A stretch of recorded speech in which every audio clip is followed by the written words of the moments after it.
Bienvenidos hermanos al club de lectura. Qué bueno que ya nos acompañan en esta noche. Y espero que hayan disfrutado esa canción, que hayan disfrutado el tiempo de alabanza. Es una de mis canciones favoritas personalmente. Bueno, empecemos el club de hoy. Señor, te suplicamos que tu guía esté con nosotros mientras hablamos de tu palabra, mientras la leemos. Te pedimos, Señor, que nos guíes a saber qué es lo que tú esperas de nosotros. En tu nombre oramos. Amén y amén. Amén. Bueno, ¿saben algo? Antes de empezar, vamos a dar un saludo a todos aquellos que están desde temprano acá. Desde hace ratos no hago eso y quisiera hacerles sentir tan bienvenidos como ustedes hacen sentir a los demás. Entonces acá tenemos a Benjamín Martínez. Bienvenido hermano Benjamín Martínez, dice: bendiciones iglesia, Dios esté con nosotros, amén hermano Benjamín. También tenemos al hermano Antonio Gamero, bendiciones hermanos, Dios les bendiga, amén hermano.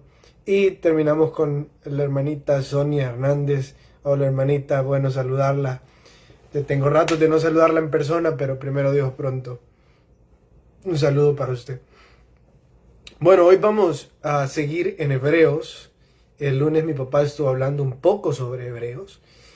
Yo quería comentarles de que el capítulo que nosotros leímos hoy, los dos capítulos que leímos hoy, son bastante importantes a la hora de querer investigar cuándo y quién escribió este libro, cuándo se escribió y quién lo escribió. Es que estos dos capítulos nos entregan información bastante privilegiada sobre el templo, los rituales del templo y de los instrumentos que habían adentro del templo. No significa que Dios creó esta información para ser secreta. Significa que en el tiempo de la iglesia primitiva no había suficientes personas o no habían muchas personas con la preparación para saber todo esto. En ningún momento Dios creó el libro de Levíticos para que fuera escondido. Dios inspiró a Moisés y le dio el libro de Levíticos y Deuteronomios y Números y la Biblia para que las personas la leyeran y lo estudiaran, lo practicaran. El problema es que en los tiempos de Jesús no habían personas preparadas con este conocimiento. Eran muy pocos. En realidad, el nivel a detalle que se menciona en este libro sobre los instrumentos y los rituales del templo anuncia que o fue un sacerdote o un fariseo de fariseos. Una de dos. O fue un sacerdote o un fariseo de fariseos. No solo su conocimiento en la religión o en el antiguo pacto, sino que su revelación en el cumplimiento del nuevo pacto y de Jesús mismo. O sea, miren cómo va subiendo esto.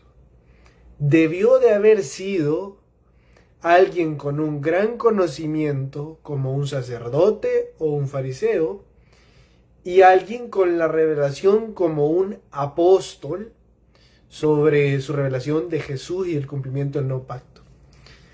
Eso significa que algo así como un apóstol que fue fariseo. Yo sé que los más estudiosos de ustedes están diciéndome: Carlos, sí hubo un apóstol que fue fariseo. Fariseo de fariseos. Y fue Pablo. En realidad hay dos versos que para mí personalmente apuntan a que fue Pablo el escritor de Hebreos.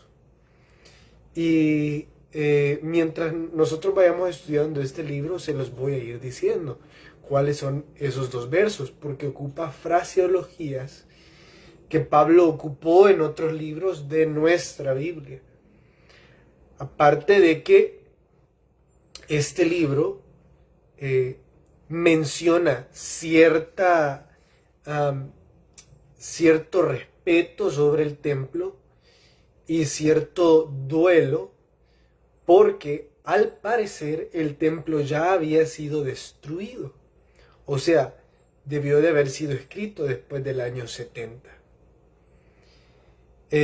Cuando nosotros interpretamos eso de esa forma, podemos pensar que quizás no fue Pablo, porque Pablo se cree que murió alrededor del año 70. Entonces es por eso que hay bastantes que dudan sobre esto. Eso es a valor interpretativo de cada uno de nosotros. Yo le estaba dando una pequeña opinión personal sobre el libro de los Hebreos, pero ahora sí, vayamos a las preguntas de la guía de hoy. Diferencia entre el lugar santo y el lugar santísimo. Mencione dos de estas diferencias. Bueno, las que aparecen en Hebreos, porque son muchas más, pero las que aparecen en Hebreos, especialmente en nuestra lectura de hoy, las que aparecen en el capítulo 9, es que en el lugar santo había el candelabro de siete partes, la mesa con los panes de la proposición para los sacerdotes, y que podían entrar los sacerdotes. Era un lugar accesible por sacerdotes, no por cualquier persona, sino por sacerdotes.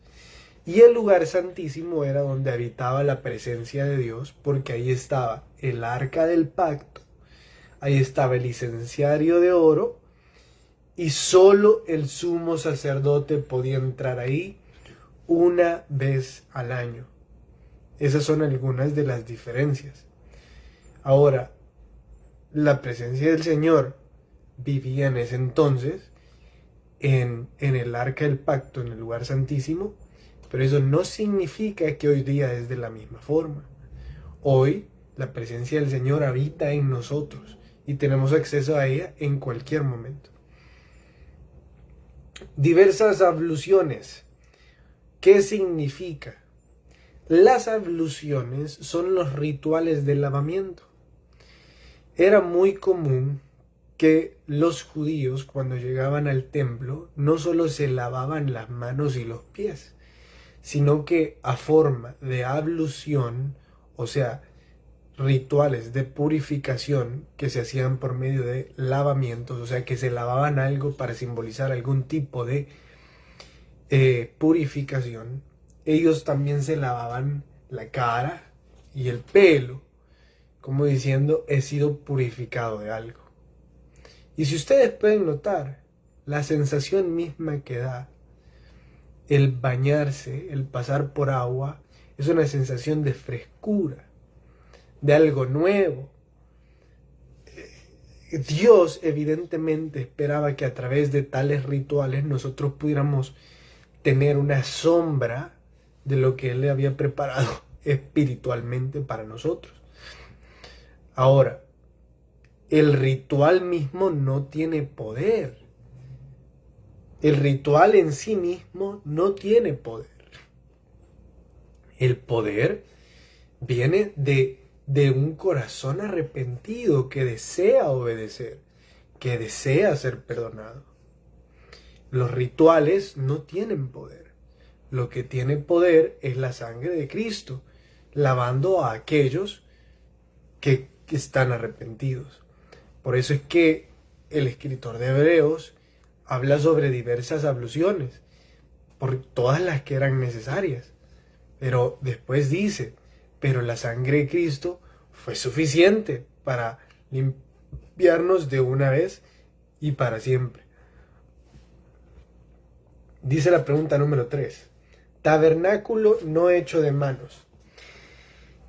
El tabernáculo no hecho de manos que nosotros estamos leyendo acá es una forma de explicarle a los hebreos de que así como ellos conocían un lugar que había sido diseñado para la comunión y la adoración a Dios, también había un lugar espiritual, no hecho de manos, para la comunión y adoración eterna a Dios.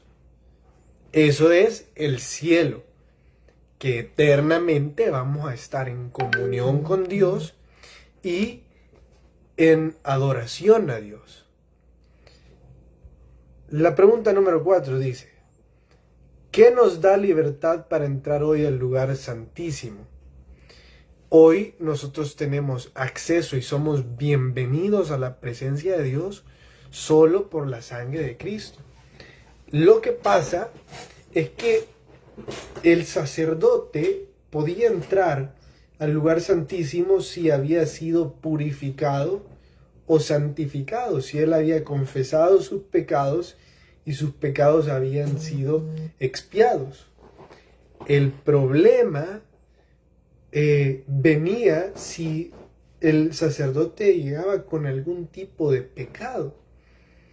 Él iba a morir ahí mismo, porque delante de la presencia del Señor no puede haber pecado.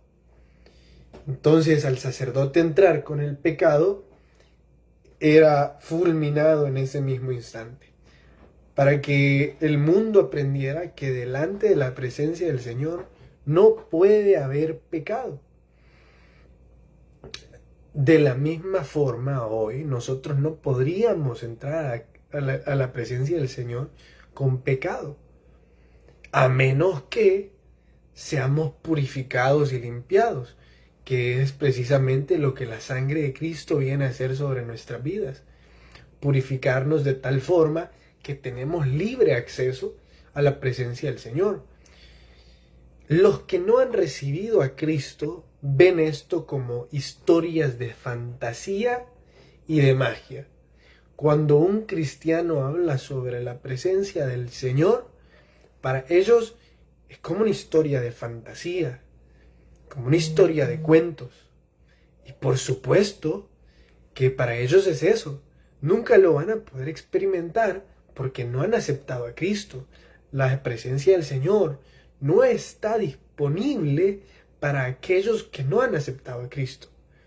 Ahora bien, si ellos llegaran a aceptar a Cristo, la presencia del Señor abundaría en sus vidas. Y ya no sería una historia de fantasía, sería una realidad como la que ustedes y yo hoy vivimos. Una realidad que cambia nuestros días a diario. Voy a hacer una pequeña pausa para saludar a otros hermanos que tenemos acá. Hermana Morena Sebach, no sé si así se pronuncia, pero bienvenida, hermana. También tenemos a hermana Imelda Mejía. Buenas noches para todos. Tenemos también a Elliot Orellana. Dios le bendiga, familia bautista. Muchas gracias, hermano Elliot. Y al hermano José Humberto Ramírez. Dice: ¿qué diferencias o ventajas tiene el nuevo pacto con respecto al antiguo pacto? Hay muchas, hermano José. Bueno saludarle, hermano. Pero vamos a hablar la que específicamente trata el escritor de Hebreos en el capítulo 9 y en el capítulo 10, porque en ese estamos.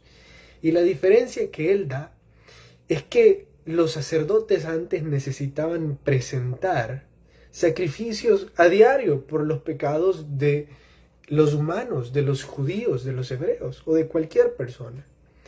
Había una necesidad de estar matando corderos a diario y dependiendo de qué tipo de ofrendas iba a entregar, tal vez era uno anual por toda la ciudad, por todo el país, y también a diario. Entonces había una gran necesidad de estar entregando sacrificios porque no eran suficientes para limpiar plenamente a la persona. Los corderos y los sacrificios en sí mismos carecían de poder para salvar y perdonar. Y entonces, ¿qué era lo que salvaba y perdonaba? El escritor de Hebreos lo dice. Era la fe. Era la fe que por medio de este sacrificio yo voy a obtener perdón. Entonces, por medio de esa fe, en ese sacrificio yo obtenía perdón, pero el sacrificio en sí mismo era insuficiente. Pero ahora en el nuevo pacto, dice Hebreos, el escritor de Hebreos, que tenemos un sacrificio que es suficiente para siempre, que ya no es necesario que vuelvan a haber más sacrificios. No es necesario que yo busque más formas de pagar por mis pecados o más cosas en que poner mi fe. Ahora puedo poner mi fe en un único sacrificio que es en Jesús. Y ese sacrificio es suficiente para todos los días, para toda la humanidad, para siempre. Entonces el beneficio del nuevo pacto es que hoy tenemos un sacrificio que sí es suficiente para limpiarnos totalmente. Bueno, debo de moverme hacia las preguntas del libro de la familia, para que haya un poco de tiempo para ello también. Y hoy estamos de la página 31 a la 37. Nosotros nos dimos cuenta, hermanos, que el escritor de este libro, de la página 31 a la 37, está dándole consejos a los padres y a los maestros para cómo educar o para cómo ayudar al correcto desarrollo y ayudar a los adolescentes o a los que están en la transición de adolescencia a joven o de niño a adolescencia, cuando están buscando su identidad o descubriendo su identidad, nos da una serie de consejos. Él habla específicamente sobre la compensación. Y él describe la compensación como aquello que tiene lugar cuando el individuo neutraliza sus debilidades sacando provecho de sus fortalezas. De otra forma, podríamos decir, cuando una persona omite sus debilidades por cuánto esfuerzo y cuánto empeño ha puesto en sus fortalezas. Deja de ver todo aquello en lo que es débil y empieza a ver todo aquello en lo que puede ser muy fuerte. Ahora, lo que nosotros hemos visto hasta este momento sobre este tema es psicología. La psicología en sí misma también es una rama de la filosofía, porque la psicología se basa de estadísticas y las estadísticas también son un pensamiento filosófico, porque no pueden ser ciencias exactas porque cada humano es diferente. A pesar de esto, sí es bastante acertado todo lo que él habla sobre la compensación, cómo un humano debe de buscar las fortalezas, hacer énfasis en sus fortalezas y omitir sus debilidades. Es más, es un principio espiritual, es un principio del Evangelio. Jesús mismo hace eso con nosotros. Dice, sus debilidades, el Evangelio mismo es una compensación que toma nuestra vieja criatura, la hace a un lado, pone nuestra nueva criatura y dice, en esto concéntrese, en lo que Jesús es en su vida. Es compensación. Por eso es muy acertado, porque es muy apegado a la Biblia misma. Ahora bien, el escritor menciona bastantes consejos sobre cómo se puede llegar a la compensación de un jovencito, de un adolescente. Y esto es por medio de inculcarles actividades extracurriculares, actividades más allá de lo que la sociedad ya promueve. ¿A qué me refiero? Todos los niños van al colegio, todos los niños van a la escuela, pero una actividad extracurricular es algo más algo en lo que él pueda concentrarse, algo en lo que él pueda hallarse y sentirse diferente a los demás, sentirse mejor, que las debilidades que tienen en el colegio sean compensadas por las habilidades que está adquiriendo fuera del colegio. Algo así como si a un niño le molestan porque quizás qué sé yo, porque tiene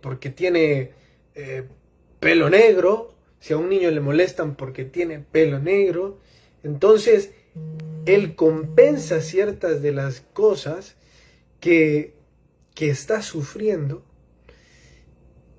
jugando un deporte.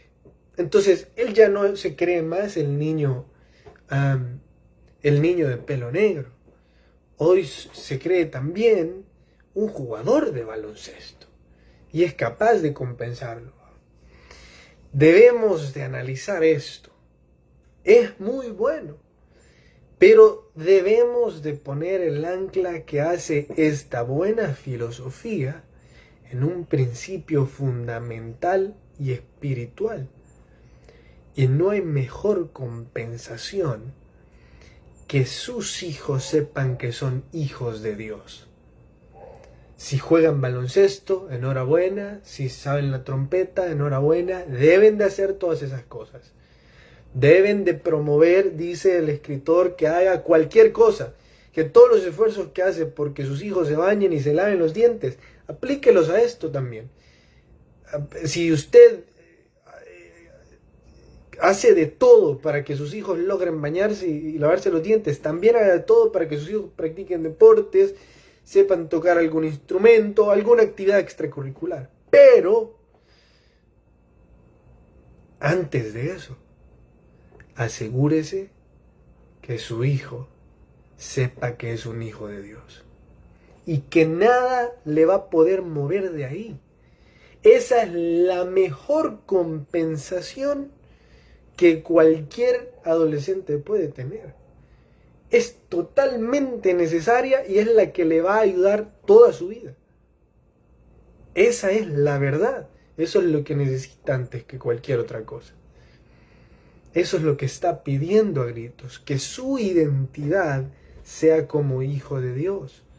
Porque si alejamos este principio, podemos llegar a estar criando niños soberbios, niños altaneros, niños que se creen mejor que otros porque han adquirido algún tipo de actividad o habilidad extracurricular. Y pueden llegar ellos a volverse en los que molestan a otros niños. Entonces, antes de que nuestros hijos sobrecompensen sus debilidades, asegurémonos que espiritualmente están compensando sus debilidades por medio de la sangre de Cristo. Y que antes de ellos creerse cualquier otra cosa, sepan que son hijos de Dios. Hermanos, este libro está siendo de muchísima ayuda. Espero que lo estén disfrutando y espero que disfruten una muy buena noche. Nos vemos el próximo lunes a las 9.